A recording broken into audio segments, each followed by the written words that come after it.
एक बार फिर से स्वागत है। हम चर्चा करेंगे जेडीयू के राष्ट्रीय कार्यकारिणी की।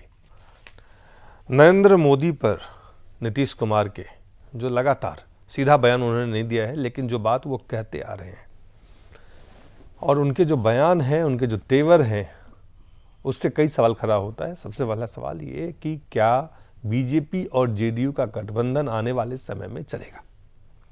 नीतीश कुमार जिसे जब पूछा गया तो उन्होंने कहा कि बीजेपी में बहुत बड़े नेता हैं, लालकृष्ण आडवाणी जी हैं, वाजपेयी जी हैं, और उनका वो बड़ा सम्मान भी करते हैं, वो रेस्पेक्टेड लीडर भी हैं। लेकिन जब बात आती है प्रधानमंत्री पद की तो कहते हैं कि जो पार्टी 272 सीट या जो गठबंधन है वही प्रधानमंत्री बना सकता है, और जो पार्टी 50 सीट जीती है उसके बारे में सोच भी नहीं सकता है, क्योंकि ये नहीं मानते हैं कि छोटे दल के तरफ से प्रधानमंत्री होना चाहिए। कई और सवाल हैं गठबंधन को लेके। हमारे साथ उपेंद्र प्रसाद, जो जेडीयू को बहुत नज़दीक से लगातार देखते भी रहे और उनकी तमाम नीतियों के बारे में, उनके नेताओं के बारे में जितनी पकड़ है वो भी जानते हैं। उपेंद्र जी, आपसे जानेंगे कि ये कई महीनों से चल रहा है। देखिए, पहली बात ये जो बैठक हो रही है, ये बैठक का मुख्य मुद्दा है अध्यक्ष का चुनाव। वो तो उन्होंने कहा औपचारिकता है। हाँ, ये औपचारिकता है तो उसके लिए जरूरी है। हाँ। बाकी जनता दल का फैसला क्या होता है ये कोई मीटिंग से तय नहीं होता, वो एक व्यक्ति तय करता है, वो नीतीश कुमार तय करते हैं कि क्या होना या क्या ना होना है। इसलिए ये नहीं समझे कि इस मीटिंग में कोई ब्रेन स्टॉर्मिंग एक्सरसाइज होगा या लोग बहुत जिससे वहां पे लोकतांत्रिक तरीके से कोई बात पे हवा तो होगा ना, फिर वहां से निचोड़ से कुछ निकलेगा। तो ये जो मीटिंग हो रही है उसका सिर्फ समझिए तो दिल्ली में मीटिंग कर रहे हैं। सब खास बात ये भी है, दिल्ली में तो दिल्ली है, राष्ट्रीय राजधानी है, फिर वो एक रीजनल पार्टी है, लेकिन उसका एक नेशनल आभा प्रदान करना चाहते हैं। तो एक रीजनल पार्टी अगर राष्ट्रीय स्तर पे बने अपनी साख बनाए रखना चाहते हैं। पहले कभी राष्ट्रीय जनता दल राष्ट्रीय पार्टी थी तो उसका हैंगओवर उनके साथ है, जनता दल का हैंगओवर है। तो उस हैंगओवर को बनाए रखने के लिए उनको बिहार से दिल्ली आना पड़ता है। हालांकि एक रीजनल पार्टी को दिल्ली में अपनी राष्ट्रीय कार्यकारिणी करने की कोई जरूरत भी मैं नहीं समझता हूँ, कोई जरूरत नहीं है। आपने कभी नहीं सुना होगा कि डीएमके की राष्ट्रीय कार्यकारिणी दिल्ली में हो रही है। इवन समाजवादी पार्टी अपनी राष्ट्रीय कार्यकारिणी यहाँ नहीं करती है, बीएसपी भी यहाँ नहीं करती है, हालांकि बीएसपी को राष्ट्रीय कार्यकारिणी मिला हुआ। तो ये मीटिंग जो हो रही है, दूसरी बात है उनकी अपनी पॉलिटिक्स। तो मेरी बहुत जनता दल के लोगों से बातचीत होती है, सब लोग चाहते हैं कि बीजेपी के साथ बना रहे, क्योंकि वो उनको पता है कि, और नीतीश कुमार को ही पता, नीतीश ने भी कहा, पूछा गया था 4 दिन पहले कि आप कांग्रेस से, तो बोला कि नहीं हम कमजोर पार्टी से थोड़े करेंगे, पार्टी जो गठबंधन किया जाता है बराबर की पार्टियों से किया जाता है, तो बीजेपी उनके लिए बराबर की पार्टी है, जिससे वो कर सकते हैं। तो वो भी जानते हैं। तो नीतीश कुमार की पूरी पॉलिटिक्स ये है कि चुनाव के पहले किसी व्यक्ति को प्रधानमंत्री के रूप में प्रोजेक्ट नहीं किया जाए, ताकि उनका बीजेपी के साथ संबंध बना रहे, और उनकी पॉलिटिक्स चुनाव के बाद शुरू होगी। जब बीजेपी की सहायता से ज्यादा से ज्यादा सीटें ले आएंगे, उसके बाद ही नेशनल पॉलिटिक्स में वो, अगर 20 सीटें रहेगी उनके पास जैसे अभी है, और तो निर्णय तब कर सकते हैं। अगर की भूमिका लेकिन अगर अलग होकर लड़ते हैं बीजेपी से तो हो सकता है 4-5 सीटें आए, तो राष्ट्रीय राजनीति में लालू यादव की जो स्थिति है नीतीश कुमार की हो जाएगी, क्योंकि आपको गवर्नमेंट फॉर्मेशन में किसी तरह का हस्तक्षेप करने के लिए आपके पास एमपी चाहिए, और एमपी इनके पास तभी आएंगे जब बीजेपी के साथ मिलकर चुनाव लड़ेंगे। अगर नहीं लड़ेंगे तो इनके पास 4-5 से ज्यादा एमपी नहीं आएंगे, हो सकता है इससे भी कम हो, लेकिन ये मैक्सिमम 4-5 है। तो इनकी जो पूरी की पूरी पॉलिटिक्स है, ये दबाव की राजनीति है। ये बीजेपी के ऊपर दबाव डालेंगे, उस दबाव डालने में बीजेपी के अंदर के लोग हैं कुछ, उसकी भी सहायता लेंगे, सेकंड लाइन डिप्लोमेसी चलाएंगे, और ये तरह तरह का इसमें होगा, उसमें यही कहा जाएगा। लेकिन इससे तोड़ने की बात ये नहीं कर सकते। ये भी अंतिम समय तक ये भी एक महत्वपूर्ण, नीतीश कुमार जी और जेडीयू और शरद जी को अगर आप देखें, शरद यादव जी एक ऐसे नेता रहे देश में जो बिना पार्टी के भी बहुत बड़े नेता रहे हैं, अगर पार्टी ना भी हो तो बड़े नेता हैं देश के, ऐसा लोगों ने स्वीकार किया है उनको एक राष्ट्रीय नेता के रूप में। और उनकी जो, जैसा आपने कहा कि पार्टी में निर्णय कौन करता है, अध्यक्ष वो तीसरी बार भले ही बने, लेकिन निर्णय नीतीश कुमार ही करते हैं। वहाँ पर एक व्यक्ति, तो उसको लोकतांत्रिक अमली जमा पहनाने का पूरा प्रयास होता है, जिसके लिए 2 दिन की आप कह रहे हैं राष्ट्रीय ये कार्यकारिणी की बैठक हो रही है। ये इलेक्शन कमीशन के कारण मस्ट भी है, ये इलेक्शन कमीशन के कारण, क्योंकि जो अध्यक्ष बनेंगे तो उसके लिए संविधान को बदलना पड़ेगा। इसका जो जनता दल का संविधान है उसमें है कि कोई व्यक्ति 2 ही बार लगातार बन सकता है, तीसरी बार लगातार नहीं बन सकता अध्यक्ष। तो ये कॉन्स्टिट्यूशन का बदलाव करना है। तो ये एक्जीक्यूटिव की बैठक होगी, उसमें कॉन्स्टिट्यूशन का बदलाव होगा और कॉन्स्टिट्यूशन के बदलाव के लिए ये बैठक की बैठक जरूरी है। तो ये टेक्निकली पार्टी के लिए जरूरी था, इसलिए बैठक हो रही है। अगर टेक्निकलिटी नहीं रहती इसमें बड़े सारे संबंध, कई सारे टेक्निकल मामले हैं और भी। ये सिर्फ उस टेक्निकल, आप देखें कि दिल्ली में कर रहे हैं वो एक टेक्निकल मामला है। दूसरा, वो मोदी के ऊपर लगातार, कल उन्होंने मोदी के बारे में जो उनके शिवानंद तिवारी ने कहा कि वो बहुत जल्दी से तुरंत प्रधानमंत्री बनने के लिए ललायित हैं, और दूसरी तरफ उन्होंने कहा कि वहाँ पे बहुत और नेता हैं, और जेडीयू के लगातार बयान जो नरेंद्र मोदी के विरोध में रहता है लेकिन बीजेपी के साथ रहने थे। रमेश बिधरी जी, आपके लिए किस तरह का ये समस्या है, किस तरह की समस्या, कैसे ये समस्या है, या ये सिर्फ एक आप ये सोचते हैं कि नूरा कुश्ती है? नहीं, ना ये नूरा कुश्ती है और ना ये समस्या है। कोई भी पार्टी अपनी नेशनल एग्जीक्यूटिव की मीटिंग कहीं कर सकती है। नहीं, मैं दिल्ली की बात नहीं कर रहा हूं। मैं एक तरफ वो नरेंद्र मोदी के ऊपर जिस तरह से उनका बयान आता है, जिस तरह का हमला वो बोलते हैं, जिस तरह से उनको वो नकारते हैं, और दूसरी तरफ बीजेपी की तरह जिससे स्वीकार करते चलते हैं वो। देखो, मोदी अब देश के जनमानस का, आम जनमानस का, ये आपके लिए है लेकिन आपके सहयोगी के लिए वो नहीं मानते। नहीं, सहयोगी की मैं बता रहा हूं ना जी आपको जी। इसमें क्या है दिलीप जी कि जो उनकी, पहले तो मैं ये क्लियर कर दूं कि केवल जनता दल यूनाइटेड की ही मीटिंग नहीं हो रही है, यहाँ पर एनसीपी की भी होती है। अभी 1 महीने 1.5 महीने पहले हुई शरद पवार की, तो उससे पहले बीएसपी ने कई बार की है। नेशनल पार्टी, एनसीपी कोई नेशनल पार्टी नहीं है, एनसीपी 2 स्टेटों में कुछ सरकार लिए बैठी है जी, 4 राज्यों में उसको मान्यता प्राप्त है। और उससे पहले और भी अनेकों पार्टियों ने यहाँ पे मीटिंगें दिल्ली में की हैं, रीजनल पार्टियों ने जी। और दूसरी बात, रीजनल पार्टी केवल नीतीश कुमार की ही पार्टी रीजनल पार्टी होकर एक व्यक्ति से नहीं चलती है। देश के अंदर जितनी भी रीजनल पार्टी हैं, चलिए आप ममता जी के पास चले जाइए, वो बात मैं मान लिया कि नीतीश जी के आप समर्थन में है, मैं मान लिया। मेरा सवाल है कि आपके लिए समस्या है या समाधान है इसका आपका पास कोई? नहीं, देखो वो उनका इंटरनल मामला है जनता दल यूनाइटेड का। वो क्या निर्णय करेंगे, मीटिंग क्यों करेंगे, कैसे करेंगे, क्या करेंगे। नहीं, वो नरेंद्र मोदी पे जो कहते हैं उसके बारे में आपको बात कह रहा हूं कि आपके पार्टी से तो दोस्ती है, लेकिन नरेंद्र मोदी जिसको कहते हैं कि वो, अब आप कहते हैं देश के सबसे बड़े बीजेपी के नेता है, उनसे उनको बहुत परहेज है। देखो, ये आप भी जानते हैं, देश के आम जनमानस की एक्सेप्टेंस आज की डेट में मोदी है, नंबर 1। नंबर 2 कि एक परिवार में 3 या 4 भाई रहते हैं, पड़ोसी रिश्तेदार भी रहते हैं। जरूरी नहीं है एक भाई के दूसरे भाई से, एक पड़ोसी के दूसरे भाई से विचार मिल जाए जी। जरूरी नहीं है एक परिवार के सभी सदस्यों को केवल दाल अच्छी लगे।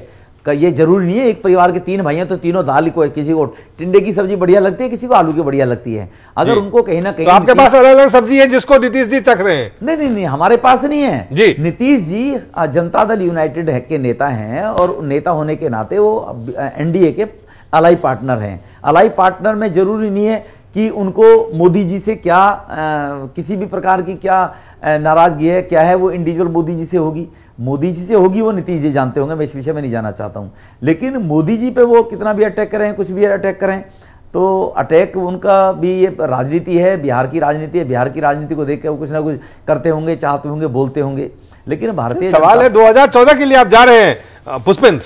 नहीं, देखिए, मुझे 2 बातें लग रही हैं जो उपेंद्र भाई ने कही। उससे आगे मैं कहना चाहता हूं कि एक वजह ये देखें कि अगर वो दिल्ली में जो उनकी राष्ट्रीय जो मीटिंग हो रही है उसके पीछे एक और भी वजह देखिए कि इस देश में अभी कुछ दिन पहले तक ये भी चले, क्या कहते हैं कि अगर हम विकास के मॉडल की बात करें तो विकास का मॉडल जो है वो बिहार का भी बहुत बढ़िया है और ग्रोथ रेट वहाँ भी बहुत बड़ा है। तो कहीं कहीं बात ये भी आई कि नीतीश कुमार भी प्रधानमंत्री के कैंडिडेट हैं। अब अगर ये पूरी की पूरी राष्ट्रीय कार्यकारिणी की मीटिंग पटना में होगी तो ना तो मीडिया को इतनी अटेंशन मिलेगी और ना ही यहाँ से बड़ा मैसेज जाएगा। ये जिस तरीके से नरेंद्र मोदी दूसरे राज्यों में जा रहे हैं, अभी तक उनको ना तो पार्टी ने अधिकृत किया है, ना ही वो खुद कह रहे हैं कि मैं प्रधानमंत्री। वो जा रहे हैं, मीडिया उनको अटेंशन दे रहा है, लोग उनकी बात को सुन रहे हैं, ट्विटर पे बात हो रही है, फेसबुक पे कमेंट आ रहे हैं, ऐसा लग रहा है कि लोग मोदी को चाहते हैं। वो अपनी जगह एक विषय हो सकता है। दूसरी बात आप ये देखें कि नीतीश कुमार ऐसी क्लासिक राजनीति कर रहे हैं, आप ये देखें कि वो कांग्रेस से बड़े सेकुलर हैं। एक तरफ वो नीतीश कुमार मोदी को बुरा भला कह के, कम्युनल कह के, मुस्लिम एंटी फेस कह के, दंगा कराने वाला आदमी कह करके मुसलमानों को अपने राज्य में अपने कब्जे में रखे हुए हैं। बीजेपी के साथ सरकार चला रहे हैं, सत्ता उनकी बीजेपी के बल पे चल रही है, अकेले नहीं चल रही है, उनका गठबंधन है। और दूसरी तरफ मोदी को गाली देकर के मुसलमानों की हमदर्दी अपने साथ रखे हुए हैं। इसके अलावा उनका कोई एजेंडा नहीं है। मैं नहीं समझता कि राष्ट्रीय क्रांति पार्टी की उनकी मीटिंग होने वाली है उसमें कोई वो नरेंद्र मोदी पे फैसला लेने वाले, वो ये जानते हैं कि हम फैसला नहीं लेंगे। कहा है कि पॉलिटिकल सिचुएशन के बारे में, देश में जो राजनीतिक माहौल है, इस पे चर्चा करेंगे। वो इस पर के प्रस्ताव ये तो और राजनीतिक प्रस्ताव पास करेंगे। रूटीन काम है किसी भी मुलायम सिंह जी सपना ले सकते हैं। ये ऐसे ही है कि पीएस संगमा भी दिल्ली में आकर के राष्ट्रीय मुद्दों पे बात करेंगे और राजनीति, तो पीएस संगमा भी पास कर सकते हैं। रमेश जी आप कुछ कह रहे हैं? मैं ये कह रहा हूं कि जब मुलायम सिंह जी प्रधानमंत्री बनने का सपना संजोकर 19 सांसद लेकर और दिल्ली में मीडिया और प्रेस को संबोधित कर सकते हैं, तो नीतीश कुमार तो इतनी बड़ी स्टेट को लेकर चलाने वाले सेकंड टाइमर के चीफ मिनिस्टर हैं, जबकि मुलायम सिंह जी तो कभी लगातार दूसरी बार चीफ मिनिस्टर बने। आप उनके साथ सरकार चलाते हैं, तो आप उनके साथ रमेश जी सरकार चलाते हैं, बिहार में आपकी पार्टी के साथ सरकार मिलकर चलाते हैं, लेकिन जब वो बिहार के लिए विशेष दर्जा की मांग करने आते हैं तो आपको दिल्ली में सहयोग, आपके से सहयोग भी नहीं लेते हैं, साथ भी नहीं लेते हैं। ये उनका इंडिविजुअल एजेंडा था। अगर वो हमसे सहयोग मांगते, बिहार के लिए विशेष दर्जा के मांग करना उनका इंडिविजुअल व्यक्तिगत एजेंडा नहीं हो सकता है। हम उनका समर्थन कर रहे थे, हम उस एजेंडे में साथ हैं कि बिहार का एजेंडा, बिहार, लेकिन आपको वो साथ लेते नहीं है। लेकिन यहाँ पे आते हैं तो आपको साथ लेते नहीं है, मोदी को वो साथ मानते नहीं है। बगैर मांगी सलाह बेईमानी कही जाती है। अगर नीतीश कुमार जी कहते कि भारतीय जनता पार्टी मेरे साथ अलायंस करके जो हम सरकार चला रहे हैं, तो हम निश्चित रूप से उनकी मदद करते, उनके साथ रहते जी। चलिए, कम समय कम है उपेंद्र जी, नीतीश कुमार की जो ये सियासत है, ये जो पॉलिटिक्स है, ये जो राजनीति है, जो एक तरफ तो आपने पार्टी के साथ समझौता गठबंधन करके आप लगातार चल रहे हैं, लेकिन दूसरा जो पार्टी का सबसे पॉपुलर लीडर भी है, उससे आपको बहुत परहेज है। ये तो इन्होंने सही कहा, इनका जो पूरा का पूरा है कि बीजेपी के साथ रहो लेकिन अपने को सेकुलर दिखाओ। मैंने कहा ना कि सेकुलरिज्म के नाम पर बहुत बड़े बड़े पाखंड हो रहे हैं, तो सेकुलरिज्म के नाम पर जो बहुत सारे पाखंड हो रहे हैं, उसमें से एक पाखंड हमें तो लग रहा है कि ये सबसे बड़ा पाखंड है। अगर बहुत सारे पाखंड आप गिन लीजिए अलग अलग, तो नीतीश कुमार सेकुलरिज्म के नाम पर कर रहे हैं कि भाई बीजेपी तो ठीक है लेकिन मोदी गलत है। मतलब है कि बीजेपी में मोदी के अलावा किसी को भी आप प्रधानमंत्री बना दीजिए, अब बताओ वो सही है जी। बताओ एक अगर पेड़ खराब होगा तो उसको फल कैसे बढ़िया बन सकता है? हाँ, तो इसीलिए मैं कह रहा हूँ कि वो सबसे यही है स्थिति। हाँ, ये है कि सबसे बड़ा जो पाखंड हो रहा है सेकुलरिज्म के नाम पर, वो उनके निजी व्यू विचार हो सकते हैं। इसको आप पाखंड देखेंगे, इसको देखेंगे नहीं, ये रणनीति है, इसको आप पाखंड के लिए रणनीति है, चुनाव जीतने की रणनीति है। और चुनाव जीतने में हिंदू का वोट, मुसलमान का वोट, क्रिश्चियन का वोट, किसका वोट, क्या लोगों को, आम लोगों को आप कहते हैं कि ये बातें समझ में नहीं आती है? दिलीप, क्या बिहार के जो मतदाता है उनको ये बातें समझ में नहीं आती है? नहीं, ये समझ में सबसे ज्यादा आने की बात है उनके लिए जिनके कंधे पे ये गोली चल रही है। मुसलमान, मुलायम सिंह के पास सेकुलर हैं, वो मायावती के पास वो सेकुलर है, नीतीश के पास वो है, यानी बीजेपी को छोड़ के पूरे देश में मुसलमान जो हैं सर पार्टियों के पास है, इसलिए वो सेकुलर हैं। बीजेपी के पास जो दो बेचारे मुसलमान हैं, उन्हें कोई तैयार नहीं है मुसलमान मानने के लिए। ये भी क्लास बात कहते हैं नहीं, ये तो बीजेपी के, ये तो सेकुलर ही नहीं। तो मेरा कहना यह है कि आप इसको पाखंड कह लें, एक शब्द दे सकते हैं, लेकिन इस देश में सेकुलरिज्म जो है एक रणनीति का हिस्सा है कि किस तरीके से सेकुलरिज्म के नाम पे, मैं वही कह रहा हूं। आप ये देखें कि जब इंदिरा गांधी की गोली लगी और इंदिरा गांधी मरी, तो इस देश के अंदर 420 या 412 सीटें जीती, तो उस वक्त मुसलमानियों से वोट देकर जिताया, उस वक्त तो हिंदुओं ने भी वोट दिया। तो इस देश में अलग अलग समय पे चीजों का इस्तेमाल किया। इंदिरा गांधी को दुर्गा बताया गया, शक्ति की वो बताया गया देवी, और उसके बाद जब उनको गोली लगी उसका परिणाम यह हुआ कि 420 सीटें आई उनकी। तो ऐसा नहीं है कि कांग्रेस बीजेपी को, हर एक को अलग अलग। आज जो सबसे बड़ी बात मैं कह रहा हूं वो भारतीय जनता पार्टी अब यह कह रही है कि अगर इस देश में कोई सेकुलर पार्टी है तो सिर्फ भारतीय जनता पार्टी है। लिहाजा उसे यह गलत समझ में आ गया कि कहो कुछ करो कुछ। एक आखिरी सवाल, क्या लगता है कि ये गठबंधन जो है नीतीश और बीजेपी का,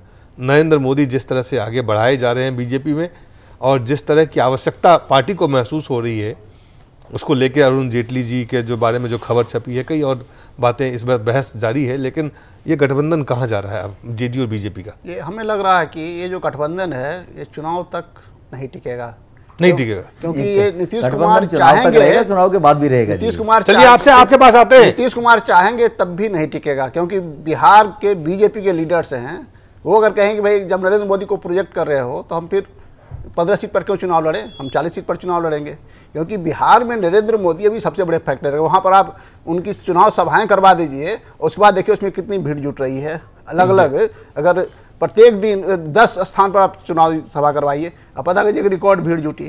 तो हमें ये लग रहा है कि नीतीश तो चाहेंगे कि समझौता हो, लेकिन बिहार के बीजेपी के नेता हैं वो कहेंगे कि फिर हम नरेंद्र मोदी को प्रोजेक्ट कर रहे हो तो हम 15 सीट पर क्यों लड़े, हमें 40 सीट पे। 40 आपको लगता है कि ये गठबंधन जो है कहीं ना कहीं जी ये नहीं जाएगा? नरेंद्र मोदी को प्रोजेक्ट किया जाता है तो बीजेपी नीतीश कुमार से गठबंधन नहीं करेगी, ये मेरा अपना राजनीतिक आकलन है। मुझे लगता है ये जो गठबंधन है ये नीतीश कुमार की मजबूरी है और जरूरत है, उन्हें चाहिए बीजेपी तो वो करें गठबंधन, नहीं तो जाएं, ये चीज क्लियर है, इसमें कोई दो राय नहीं है। दूसरी बात यह है कि नीतीश कुमार इसलिए मजबूरी में फंसे हुए हैं कि ये जो उन्होंने ड्रामा क्रिएट कर रखा है कि मोदी जो है वो मुसलमानों का दुश्मन है। जिस दिन मोदी बिहार में उतर गया तो ये भी उनको पता है कि बिहार की राजनीति कास्ट रिलेटेड राजनीति है, जाति पे होती है। नरेंद्र मोदी जिस जाति का है वो उस प्रदेश के अंदर 9% है और नीतीश कुमार जिस पे सरकार चला रहे हैं वो 3% है। उनकी जाति का पूरा आंकड़ा गणित फेल हो जाएगा, इसलिए नरेंद्र मोदी को सोशल इंजीनियरिंग फेल कर सकते हैं, इसलिए उनकी मजबूरी है। चलिए, कितनी बड़ी मजबूरी है आपके लिए नीतीश कुमार को साथ लेके चलना,